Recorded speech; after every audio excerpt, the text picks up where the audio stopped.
Welcome to the Digital Agency Growth Podcast. I'm your host, Dan Englander. Matthew, thanks for coming on the show.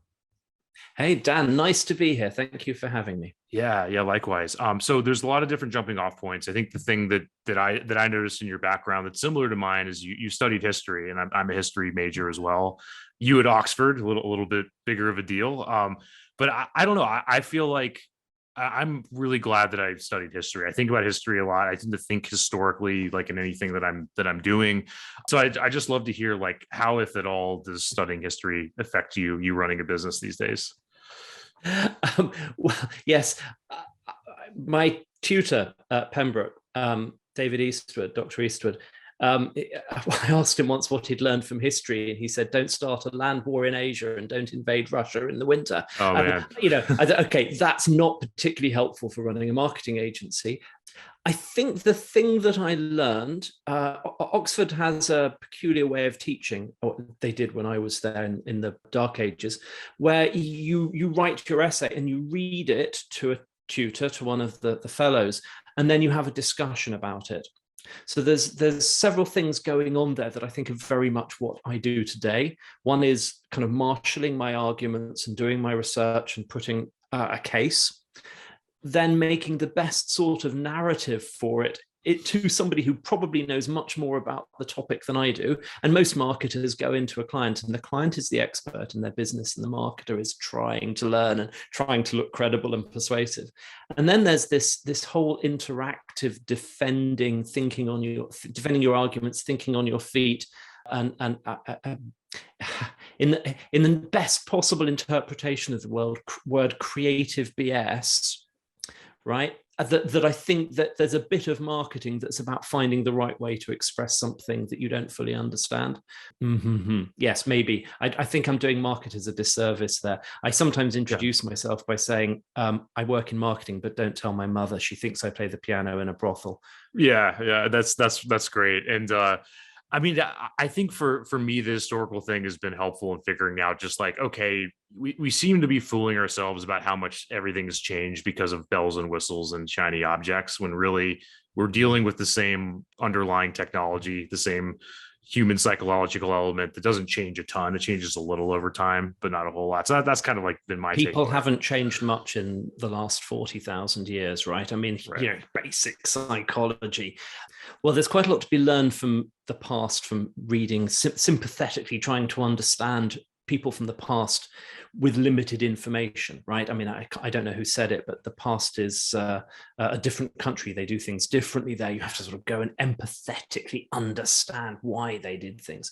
And then there's this sort of Machiavelli or Napoleon or whoever. There's something to be learned from these people. There's something about people's behavior. So yes, it's not just the process of history or the process of writing or the process of argumentation. There is also, I think, actually, and this is a much more valuable thing. Yeah. This intuitive empathy, this desire to engage with the people who have a different viewpoint, or you don't fully understand them, or you can't talk to them because they're long dead. And to try and get inside their head and imaginatively understand their world and their motivations and their decisions and their actions. That is quite a powerful analogy to what marketing is at its best. Yeah. And with that in mind, let's actually do that a little bit for yourself, right? And that's my way of getting your background to our audience so they have context. Nice segue. Yeah. Thank you. So with that, if you could crawl back into the historical figure of Matthew, fresh out of Oxford to where you are now running Articulate, what was motivating you back then, and how did you jump off, into entrepreneurship and so on? Well, I've always been an entrepreneur. I'm a child of entrepreneurs. So I was designing computer games when I was at university. That's how I paid my way. Indeed, it's how I got into Oxford, because I rocked up for an interview and I spent half the interview talking about this dynamic mathematical model I had made of the Vietnam War for a game that I was designing. And, somehow that impressed the interview panel. Whether I delivered on that impression, I don't know. But so there was always has been a geek technical element to my career, whether it was at university or afterwards, where I actually ran a computer games company for 10 years. And from that, I went into, when I sold it in 2000, I had a couple of years of being a bit of a dilettante journalist. So I was writing for Wired and Popular Science and UK magazines that maybe your audience hasn't heard of. Again, there's the geek element, but I became a writer, a journalist. And off the back of that, started Articulate Marketing, where I was using the same skills, the writing, the interviewing, the imaginative understanding of other people's points of view and needs and requirements, to write. I mean, most of the early days of Articulate, it was a copywriting agency. So the first two clients I had, which looking back on it seems incredibly lucky, one was Microsoft and the other one was the Design Council, which was then a part of the UK government. So I had the British government and Microsoft as my first two marketing clients. But that was because of the introduction from the journalism. So that was around 2002, 2003. And since then, Articulate Marketing all the way. So writing, geeky, techie stuff, and a little bit of history all the way through. Yeah, there are lots of interesting things to dig into there. I'd love to hear what it was like starting and selling a gaming company around 2000. Because my nostalgic memories are like playing Doom and stuff from id Software, like Wolfenstein with my dad. And then I recently read Masters of Doom, which is really, I don't know if you know that book, but it's about id Software. And that's sort of like those early days. Masters of Doom. Yeah. It's on the shelf just behind me. Yeah. I figured you might know it. Yeah. One of the first things I did for Wired was, well, it was originally an article, but it ended up being an infographic about how Pong invented the internet, and it was a kind of the relationships between all these different games and all these different people, and how they all joined up. And I bought that book to write to help with writing that article. So there you go, bit of history, bit of computer games, bit of writing. How did I get into games? Well, I in fact, I sold the games company in 2000. So I went through that Doom era, but I had got into it because I was interested in historical war games. So when I was at school and university, and so the first couple of games I designed were very sort of nerdy, grognard war games, various kinds. In the end, though, the games company evolved into a business that was mainly doing branded games for kids and sports games. So we did a lot of games for Lego. And I designed a game called Lego Loco, which I still think is probably the best thing I've ever done. And we did some golf games. We also did a couple of games based on the Dune books, and there's been a bit of interest because of the recent film. So I've been doing one or two podcasts around that if anyone's interested. Yeah. And since we're doing this on video, look, there is the Lego. You've got your nerd bona fides. Yeah, definitely. Yeah. Checked off. Nerd credentials. Yeah. And then on this side is my vintage computer collection, including the Apple Newton here. And the Mac Plus, which was the first Mac that I had. Back before Apple was cool, right? Yeah, right. Yeah. So yeah, that's sort of my this view is very bland. They're my geek credentials. No, I disagree. I think it's all pretty interesting with the clocks. It's very very classic in a way, and I definitely want to get to the agency and not digress too much. But I think the one thing that's interesting, kind of like thinking about PC games versus where we are now, is I've played kind of recent indie games that are incredible, and it's like the technology and all the all the visuals I think are nice, but one thing that's kind of like shown itself to be true, again, thinking historically, is that the story of the game and the philosophy behind it can be powerful enough to make it relevant, 30 years later or something. So I always find that interesting. The games that I enjoy now are either very old, right? So I'm playing lots of sort of vintage arcade games or vintage PC or vintage strategy games, or they're very indie games. I love, for example, A Dark Room. I think Concerned Apes Stardew Valley is like a work of towering genius, right? I think that the mainstream games, if you can call them that, where they've got multi-million-pound budgets and dozens or hundreds of people working on them. I mean, I've got an Xbox Series X before Christmas. I don't. That's not where I play games. I love really. I think Twine interactive fiction games it's a really exciting space, because I think actually the best games come out of one or two people's brains, and sort of they're iteratively evolved. Right, and the analogy is, right, Civilization 1. I mean, Sid Meier just published a book, which is probably why it's in my mind. Cool. The most basic graphics ever, but all of the gameplay elements of Civilization were in Civ 1. Civilization 6, there's not much evolution in the gameplay. There's lots and lots of 3D graphics and animations and sound effects. So the budget must have been 1020x, but is it 1020 times better game? I don't think so. Yeah, I definitely agree. And to go to the agency side, and this might be, I might not stick the landing with this question, but we talked about, how thinking historically kind of could affect the rest of what you're doing. Did the gaming thing affect how you interact with the players now, the players being your clients? Like, are there ways that you can incentivize certain behaviors in your clients or your prospects or employees that were influenced from coming out of a gaming background? Gamification. Not much room for gamification, I think, in B2B marketing. Maybe I'm wrong. I think occasionally we do little interactive tools and quizzes and things that have a little bit of.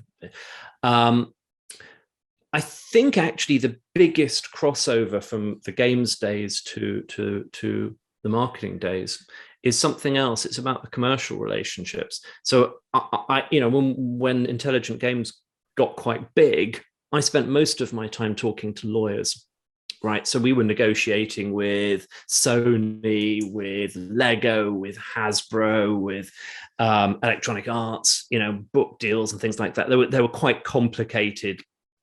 And we weren't small. When I sold the business, there were 70 plus people in the studio, but we weren't multinational. So I got a lot of confidence in sort of talking to Lego's lawyer about like the terms and conditions and the royalty terms and things.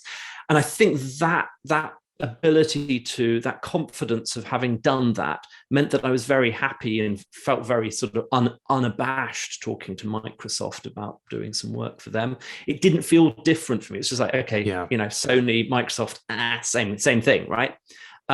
And so I think I was very lucky that I had that exposure to working with big companies when I was too young to realize, oh my God, I'm working with really big companies and it's really important. It's just like that was normal for me in my 20s. And I think a little bit of confidence helps a lot in business. Yeah, always, for sure. And with that, to kind of go from, you working in journalism to starting the agency, how did that come about? Like what was it that made it click that all these different paths that you can probably go down as a journalist? Why was the agency path the one that seemed most compelling? Well, I'm afraid pure naked greed. I loved being a journalist. In part, I got to do some amazing things. When you write for Popular Science or Wired and you ring somebody up and say, look, I'm doing an article about X, they go, let me just put you through to Mr. Musk, right? Whereas when you're just like a civilian, you did that. Who the hell are you? I interviewed Sergey Brin at Google. I spent a day at NASA in Houston flying the space shuttle simulator there. I have a pilot's license, and so that was like classic happy thing for Matthew to go and do. And all of this was because I was a journalist. And I was using the journalism as an excuse to go and talk to people and do things I found interesting. But it didn't pay very well. And bless them, the government and Microsoft paid quite a lot more. And there was also slightly difference in the relationship, because if you're a freelance journalist, and maybe this has changed now, when I was a freelance journalist, I was constantly having to pitch ideas. So you spend an awful lot of time in coming up with ideas that you never get to write. And that's very frustrating. It's time consuming. And then you get maybe paid so much per word for writing them. Whereas when I started dealing with commercial clients as a writer, they really wanted what I was doing. They were really easy to deal with, and they paid 3 or 4 times as much per word. And I didn't have to invent 5 things to get to write one thing. They came to me and said, "Hey, do you want to do this, book? Do you want to do this article? Do you want to do this?" And I was like, "Yeah, great." I think if I can step back from that a little bit, what drove me as a freelance journalist is the same thing that drove me as a freelance marketing copywriter in the early days. I'm just naturally curious about things. I just love talking to people about tech. So, if I was writing stuff for Microsoft and interviewing people for Microsoft, that was as interesting for me. It wasn't that there wasn't an artificial divide between this is commercial and this is journalism. This is boring and this is interesting. It was all equally fascinating, but just significantly better paid and easier to do. Yeah. Sorry if that's a little bit on the nose. No, that makes a lot. That makes a lot of sense. And with that, so you mentioned you interviewed Sergey Brin, and my guess is you've worked with some pretty smart people in these big companies, and maybe there's other people you interviewed. Any parallels that you've seen between them? Anything that jumps out at you, or things that you've learned from interviewing? As between journalism and marketing? Yeah, kind of all the above. Yeah. I think anyone who's done interviewing regularly will perhaps this will resonate.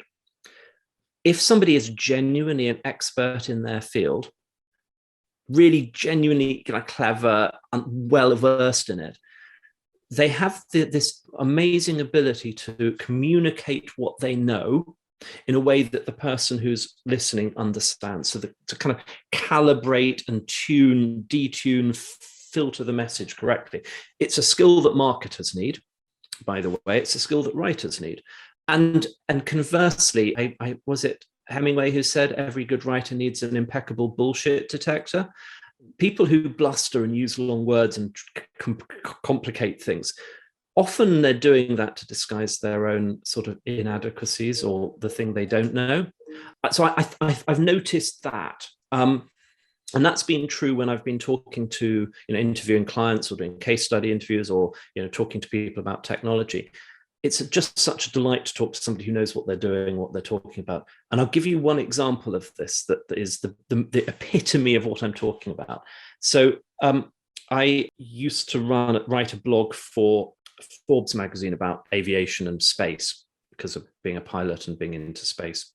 And I interviewed for that Dr. Franklin Chang Diaz, who has been into space 7 times. He's an astronaut, so he's an astronaut, and now he runs a company that makes plasma rocket engines. So he's also a rocket scientist, right? I mean, he's like 5 PhDs. He's the cleverest man, genuinely the cleverest man I have ever met in my entire life. And he was explaining to me how his ion engine would help human beings or probes get to Mars. And it's complicated, right? Complicated rocket technology, complicated space, complicated planetary things and Mars. Over the phone, he explained it to me and I understood at my level what he was telling me. And I just think that's extraordinary. He was able to go brain the size of a planet, but I'm going to compress and translate this information for this person who doesn't really have an engineering background and doesn't really understand space technology very much. That's an amazing talent. And the ability to do that is also at the heart of marketing, actually, at least certainly the kind of content inbound marketing that we're trying to do. We have to go into companies and act as an ambassador. You tell us your stuff and what you're good at and what you know, and we're going to turn around and communicate it to the people who are interested in that, who are going to find that useful, relevant, informative. But we have to translate it into a format they find engaging, useful, understandable. So that. Yeah, that makes a lot of sense. And I think getting to the agency now, just so people have context, can you talk a little bit about what the work you're doing looks like? The sorts of companies you're working with, how many people you have with you these days, and so on. Yeah, so I've been talking earlier about the early days of the agency when it was mostly me and then me plus 1 or 2 other people. Today, the agency's just under 20. We've got 19, I've got 20 at the moment and one leaving, but it's at that sort of size.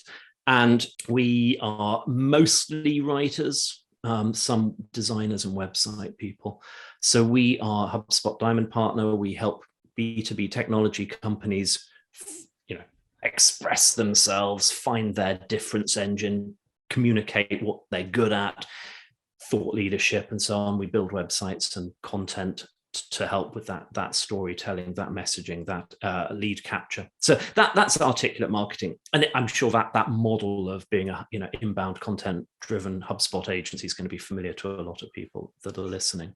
Yeah, that makes sense. And you kind of come from an interesting angle where I think a lot of people that start agencies are, getting their cousin who has like a gas station to hire them. And then they're like working their way up to Texaco or whatever, Microsoft. And you kind of did the reverse of that. So yeah, after all these years, what's your feeling on that? Like, how much do you enjoy working with a giant organization versus a startup? And how do you feel about the clients you work with? Yeah, so we have multinational clients. We work for Dell Technologies, Hewlett Packard Enterprise, Microsoft, people like that at one end of the spectrum.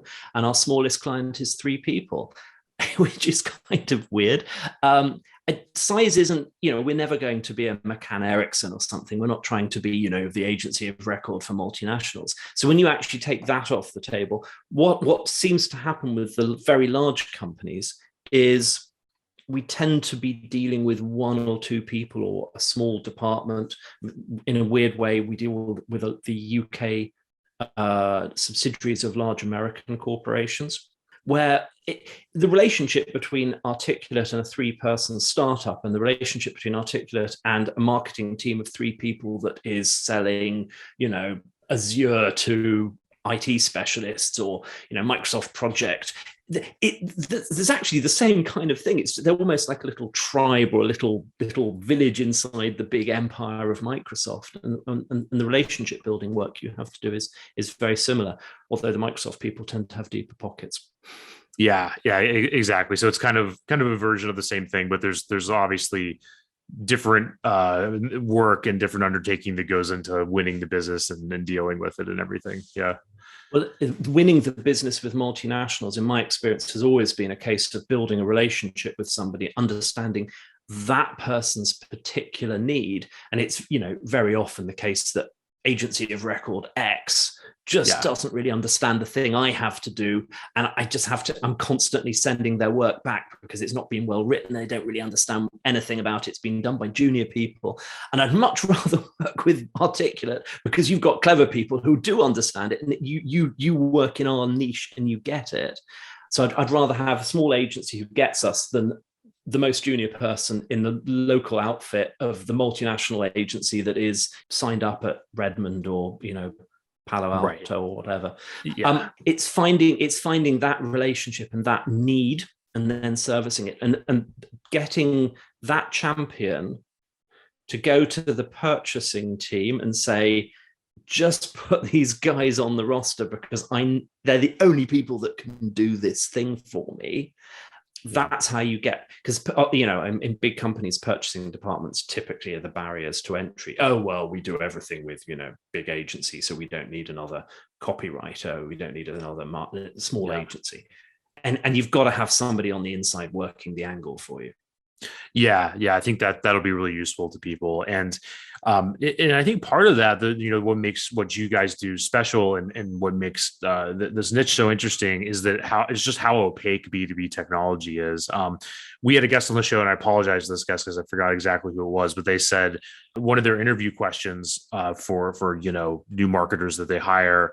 I think they're actually in the data space, is name a piece of technology that you can't find in a Best Buy. So it's just an incredibly opaque space. So I guess with that in mind, one question I have is like, what technology in the B2B space that people might not know about do you find interesting? What's sort of, what sparks your team's interest these days that you can talk about? I'm going to put a pin in that, and I'll answer that question. And yeah, that's a challenging question. Our interview question is, what are you geeking out about at the moment? Sure. We put that on our application form because we're interested in people who go deep into something. We don't really care what it is, but we want to see some evidence of sort of just not skimming the surface. technology that you can't buy in Best Buy that we're excited about at the moment. This is not terribly original, I think. I'm sorry. I'm given more time, I might think of something cleverer.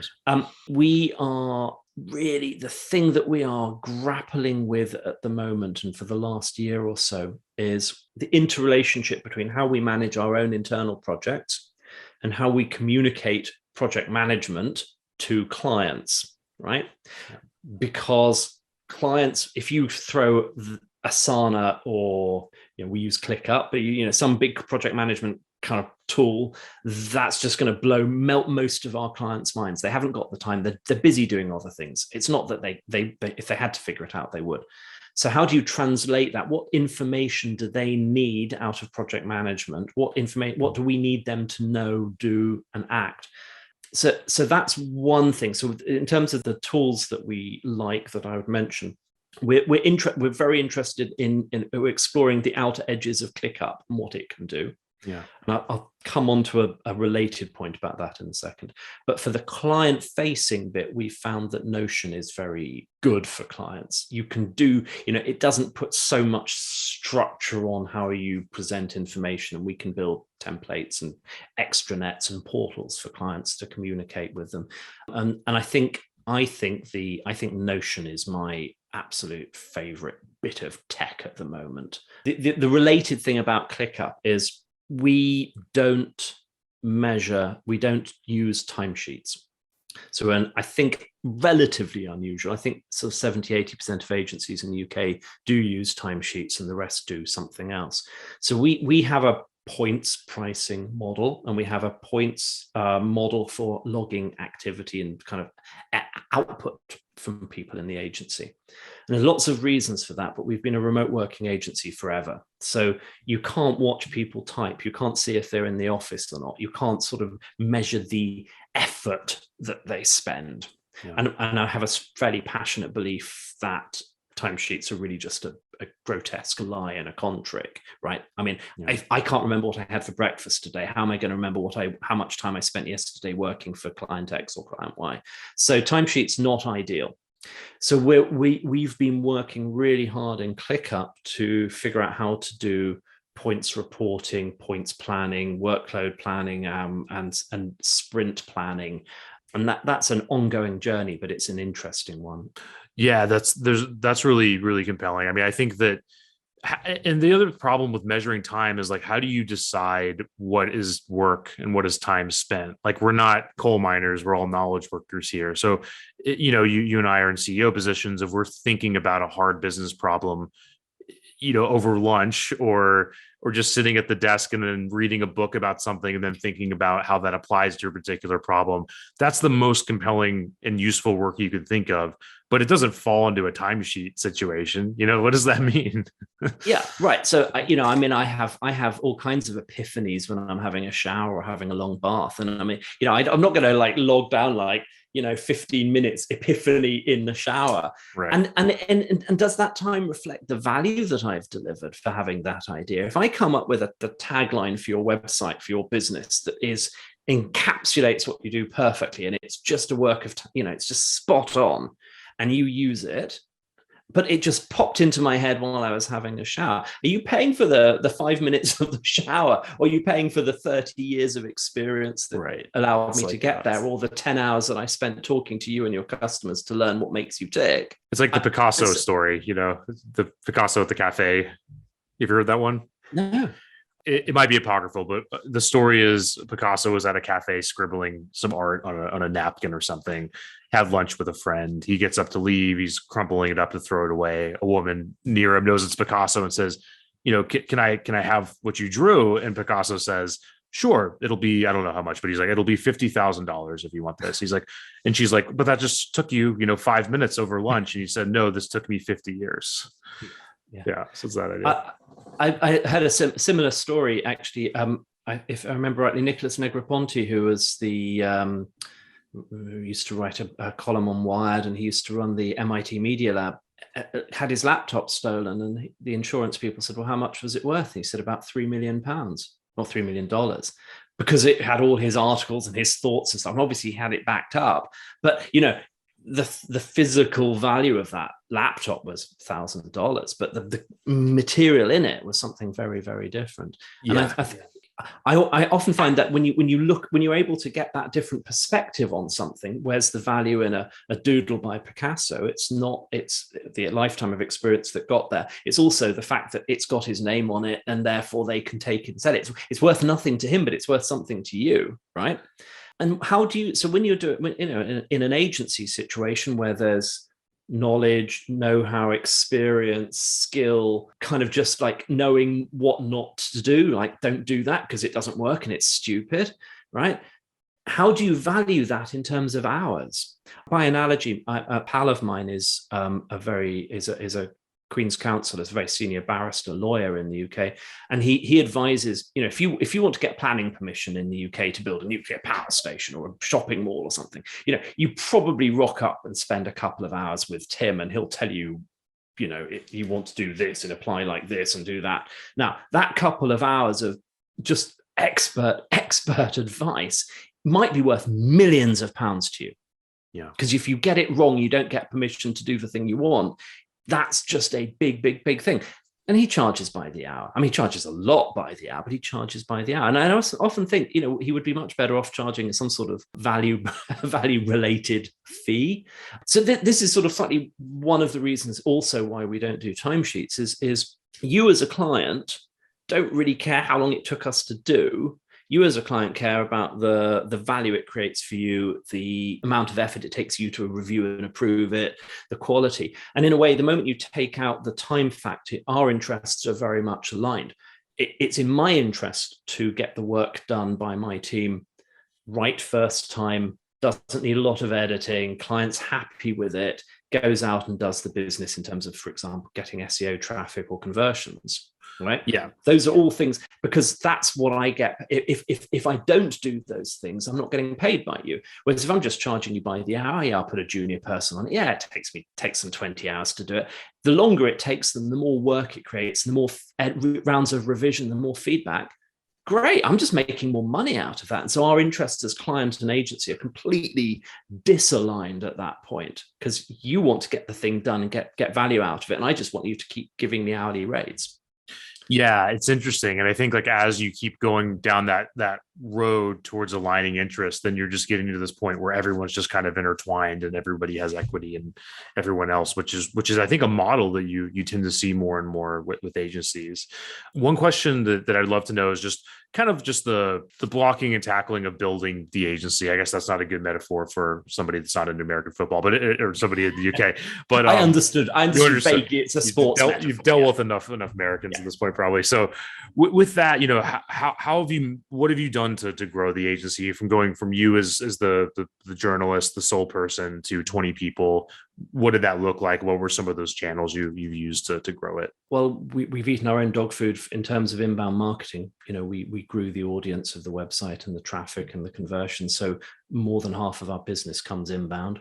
At the risk of showing some vulnerability and admitting some mistakes, I'll tell you what didn't work. Please, nobody does that. And it's always useful to people. Yeah. So a few years ago, we went through we want to do HubSpot. So we kind of grew a bit and learned how to do that and to complement the content copywriting and so on.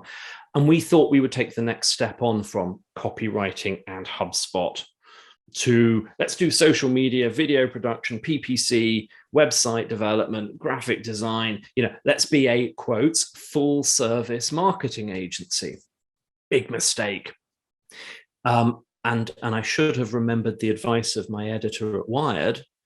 If you try to write well about everything, you will write badly about everything. You cannot be strong everywhere. You can only be strong by focusing. And so the last 18 months, 2 years, we've actually been rather ruthlessly cutting out services and being really much more explicit about what we don't do. We don't do PR, we don't do events, we don't do PPC, we don't do video. And if you're clear with prospects and clients about that, sometimes that can be very empowering for everybody. It's like, yeah, we're not going to do that for you, but look, here's another company that can do that bit, and we're happy to work with them. We're not going to steal their lunch. They're not going to come after us. If you want videos, go talk to these people. but this is what we do really, really, really well. Yeah. I'm fascinated by, I think it's Blair Enns, or it might have been David C. Baker, who talk about agencies having two rooms. They have a strategy room and he calls it a delivery room, which is a slightly uncomfortable phrase. So let's say a strategy room and a creative room. Mm-hmm.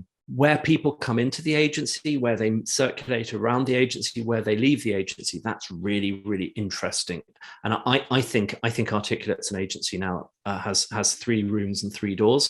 And, but working that out, kind of like, we're not interested in doing these other things, but, you can come in through the strategy door, you can come in through the website door, you can come in through the content door, and we can circulate you into some of the other rooms, depending on what you're interested in. Yeah. And I'm thinking, I'm not necessarily saying Steve Jobs was not a particularly a nice person. I'm not sure I would have liked him very much, but he was very, very good at Apple, of going, yeah, okay, we're not doing cameras, we're not doing scanners, we're not doing printers, we're not doing, just like, we're not doing the message pad, we're not in Newton's go, just like ruthlessly culling things. We're going to do this really, really well, and one new thing every couple of years. Yeah, I think that's a really good lesson for all of us, and I wish I'd known that at the beginning. Yeah, and I think I remember back when I was trying to figure out what kind of company I wanted to start, and this would have been 2014. And I'd always heard versions of that, but sometimes it has to just click in the right way for you to actually figure out what's focus and what's not. I used to say niching, but I think it's bigger than niching. It's specialization. And for me, it was at this conference, and Noah Kagan, who's the guy behind AppSumo, was speaking, and he made the point that, look, like, every company started with focusing. I think he said niching, but he's Facebook with colleges, Amazon with books, IBM with calculators. He's like, what makes you think that you're going to be the exception to this? So that's where it kind of clicked. Yeah. There's a really interesting book by is it Michael Treacy, Double Digit Growth, which talks about how, when you've found your niche that's working, how you incrementally expand from that. And I've only read that last year, and I thought that was quite helpful, because some companies are happy to stay small, stay in a particular niche. Some companies want to grow, and it doesn't necessarily mean you have to only do the thing you did when you started. Right. But I think you have to plot those little.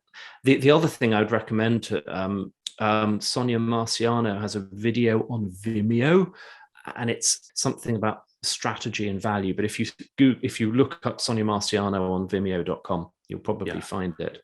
Yeah. And she just talks about how companies can really be very, very precise and focused about who their customers are, what their unique value is. And she has this lovely phrase about the things, you might be really, really good at websites and copywriting, and in order to sell to certain companies, you also have to do a bit of social media, but it's not your core thing, but you just need to tick that box. And she calls that sock puppeting.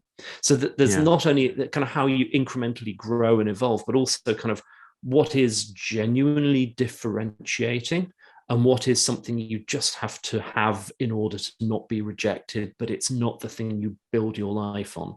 Yeah. So these are all sort of difficult choices to make. And it's painful, as I did, to learn, PPC, not for us, videos, not for us. Having invested quite a lot of time, effort, money into trying to build bits of those business.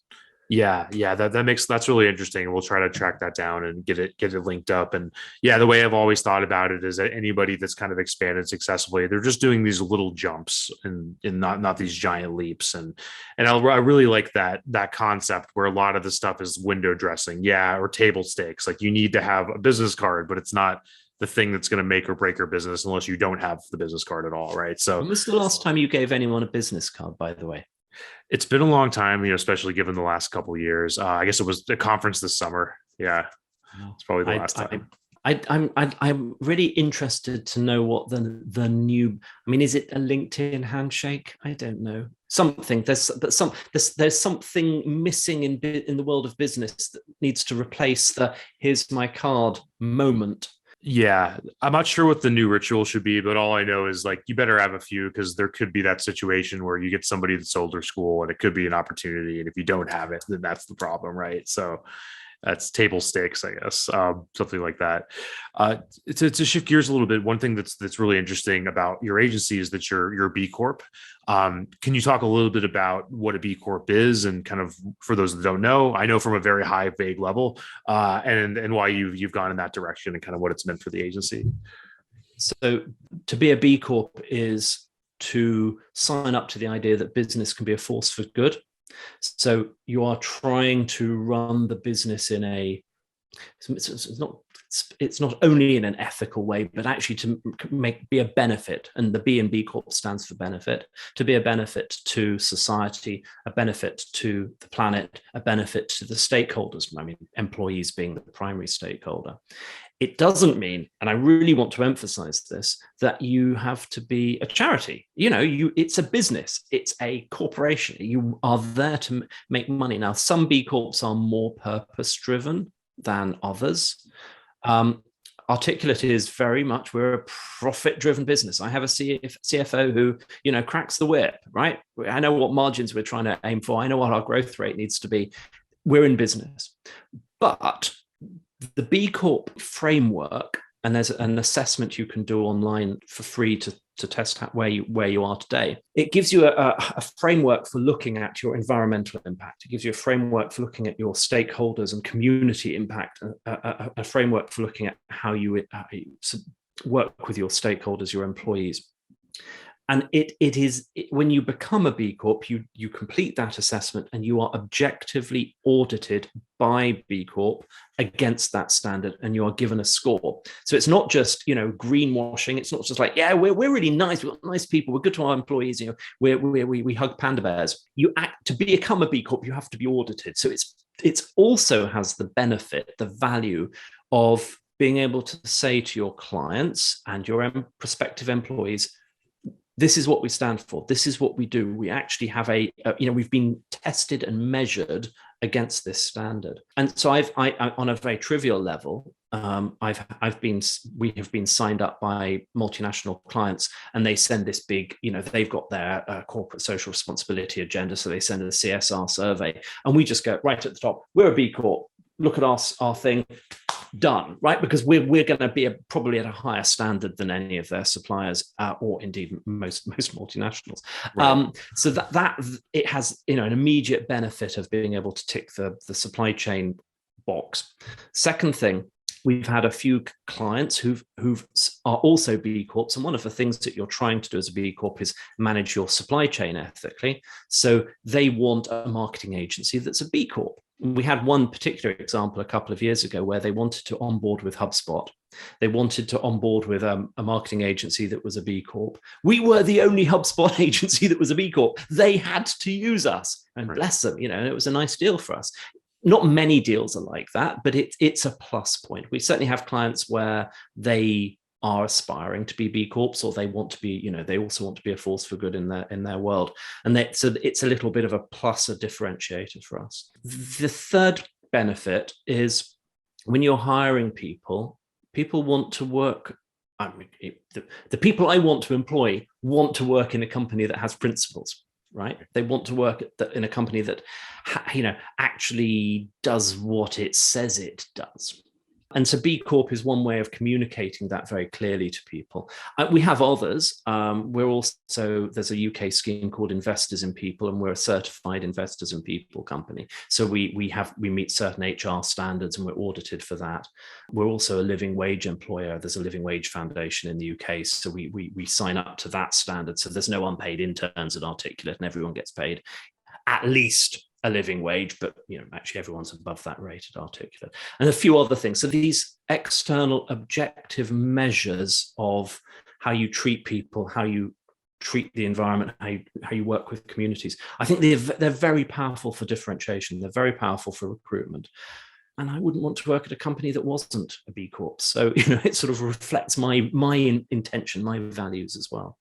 Yeah, that makes sense. And is there a particular stand that's unique to you that you've sort of taken on in this capacity, or is it just kind of taking care of your employees and all the good stuff you should be doing anyway, and so on? Well, it's interesting. It's B Corp is there's a score. You have to be over a certain threshold, and I think it's 75 on a range that goes up to about 120. So you can't be a B Corp unless you are there, and you can't get to that score unless you're sort of basically good in the main, the supply chain, employees, stakeholders, environment, community, right? So you have to be at a minimum standard. Where we have scored very highly is in the relationship to our employees, because of the other things I mentioned around training and minimum wage and things. But other companies probably score higher on community or outcomes. Is there something that we've specially done? When we started the process in 2018, our score was about 35, and it's about 95 now. So it was a journey for us. So it also served as a way of sort of testing and measuring and providing yardsticks for our own progress, and kind of, okay, the next thing we have to do is work on this, and the next thing we have to do is work on this. It took us 18 months to go through that whole program. So it actually helped us elevate our practices across the whole company. Is there something I think probably the rare thing that we do, it's not unique, but it's unusual in a company in our size, is that we have a chief happiness officer. And we have that because we've always been remote working. So the kind of culture and the pastoral care and so on has been very important to us. Some of those things happen automatically in an office, or they happen if you have an HR person, and we didn't. So we didn't hire her as a chief happiness officer, but we created the role and moved her into it. Yeah. Kind of getting towards the end of our time for what we have left. Can you talk a little bit more about that? Like what are the sort of things you've learned that need to be there in a remote environment, and how is that? What's that person doing day to day to improve morale and so on? Yeah. So we learned long before COVID, Slack plus Zoom does not mean you're all set for remote working, right? It's not about the tools. So there's some fundamental things, and I appreciate I talk a lot, and so I'm eating up our time. So I'll try and be brief. No, I'm good. Yeah, take your time. Measuring output rather than input. We talked about points earlier. Being conscious around kind of the fact that some of the things that you just happen automatically in an office don't happen automatically when you work remotely. So just keeping an eye on people, being I say pastoral care, but just like checking in with them, being sort of like a nice person and making sure they're okay. Helping people build their own sort of social lives and hinterland outside work. In the games company, everyone used to go down the pub every evening. So where were your friends? They were in the office. You went out with them in the evening. Well, you can't do that if half your company's in Scotland and half of the company is in Europe. They're meeting together. The other thing that we used to do, BC, before COVID, was we used to have regular in-person meetings. And we are, like everybody at the moment, experimenting constantly with ways to do that remotely.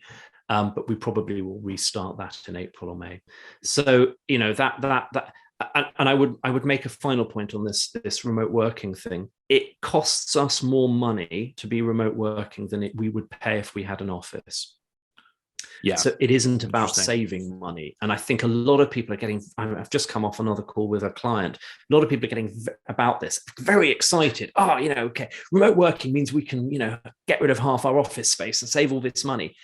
Yeah, but you're going to have to spend that on culture and events and meetings and HR and chief happiness officers, and thinking harder about how you recruit people and how you retain people and how you train them, and being a B-corp and all this other stuff has to happen to make remote working successful, as opposed to just a thing that you're forced to do because of this wretched pandemic. So, a conscious effort to make it work is required. Yeah, I think that's a really good point and something to keep in mind. And kind of getting towards the end of the time, I know you have a blog. Can you talk a little bit about that and what you like to write about and how people can follow what you're up to and so on? Sure.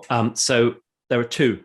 One is on Articulate Marketing, where there's a blog and a series of webinars. Most of the webinars are me, some of the blog articles there.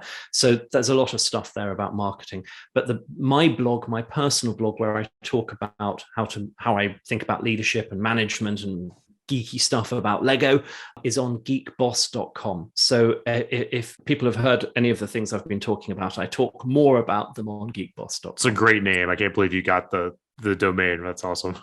Can I tell you very quickly the story about how I got that? Yeah, no, I'm good on time. Yeah, go for it. I just want to be conscious of yours. So I was driving through Romania with my wife, and I was explaining to her that we had built this connection between Slack and an API that let you play Zork online. And Zork is, for anyone who doesn't know, an old text adventure game where you type things like "Go North," "Kill the dragon with the sword," and so on.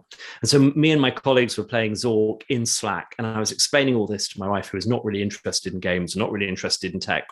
And she just turned to me and went, "Oh, Matthew, you're such a geek boss." And I thought, oh, that's a fantastic name for a website. And I immediately went onto the domain registry and bought it. So by the time we arrived in Yash, I was the owner of geekboss.com. But it is now the place where I talk about geek things, gaming things, and being a manager and a leader in what I hope is a sort of a geeky, friendly way. Yeah, that's great. I can't believe that wasn't taken, but good on you. And we'll get that all linked up. Matthew, this was a lot of fun. I feel like we could do another 3 of these on different topics involved in technology, history, running an agency. We didn't even talk about you flying planes around, or the fact that you're a SOM level a wine expert. So we'll have to get you back on the show. I'd be delighted. Dan, it's been a great pleasure. Thank you for having me. Yeah, likewise.